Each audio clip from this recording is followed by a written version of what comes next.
Prépare ton café de cette manière, une recette super économique avec des ingrédients que tu as sûrement déjà chez toi.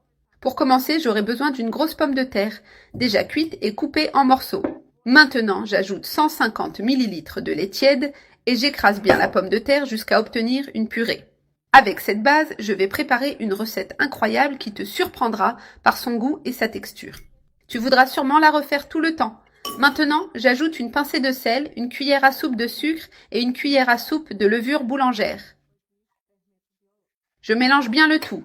Il est important d'intégrer correctement la levure pour que la pâte puisse bien lever. C'est pourquoi le lait doit être tiède. Après avoir bien mélangé, je couvre avec un torchon et je laisse reposer 5 minutes pour activer la levure. Une fois ce temps écoulé, je retire le torchon et j'ajoute un œuf, une demi-cuillère à soupe de beurre et 2 tasses de farine de blé sans levure. Maintenant, je mélange bien jusqu'à ce que tous les ingrédients soient intégrés et que la pâte devienne homogène et sans grumeaux.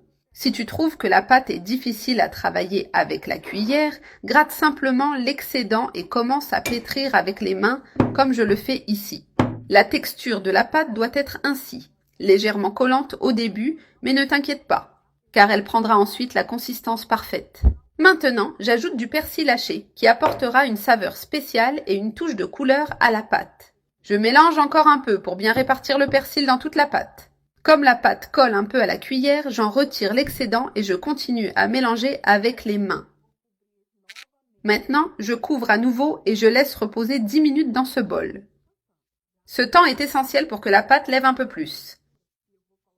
Le temps est écoulé, alors je prends la pâte et je la transfère sur une plaque farinée. Je l'étale bien dans le moule en veillant à ce qu'elle soit uniforme. Maintenant, j'enduis légèrement la spatule avec un peu d'huile pour faciliter le travail et éviter que la pâte ne colle. Avec la spatule, je divise la pâte en parts égales, créant des espaces pour la garniture. Ici, je l'ai divisée en 3 parties, mais tu peux la découper à la taille que tu préfères. Maintenant, je prends une généreuse tranche de fromage et je la place dans chaque espace que j'ai fait dans la pâte. Je presse légèrement le fromage pour qu'il soit bien en place. Maintenant, je mets une autre tranche dans un autre espace en m'assurant qu'il soit bien rempli. Je couvre à nouveau avec un torchon car la pâte va continuer à lever et doubler de volume. Après le temps de repos, je retire le torchon et je vois que la pâte a bien levé. Maintenant, je badigeonne la surface avec un jaune d'œuf pour qu'elle dore bien au four. Je mets au four préchauffé à 200 degrés et je laisse cuire pendant 25 minutes. C'est prêt! Maintenant, je coupe les parties où j'ai mis le fromage pour voir le résultat. Je fais une incision au centre et je soulève une partie pour te montrer le résultat. Regarde comme c'est incroyable. La pâte est super moelleuse et le fromage est bien fondu.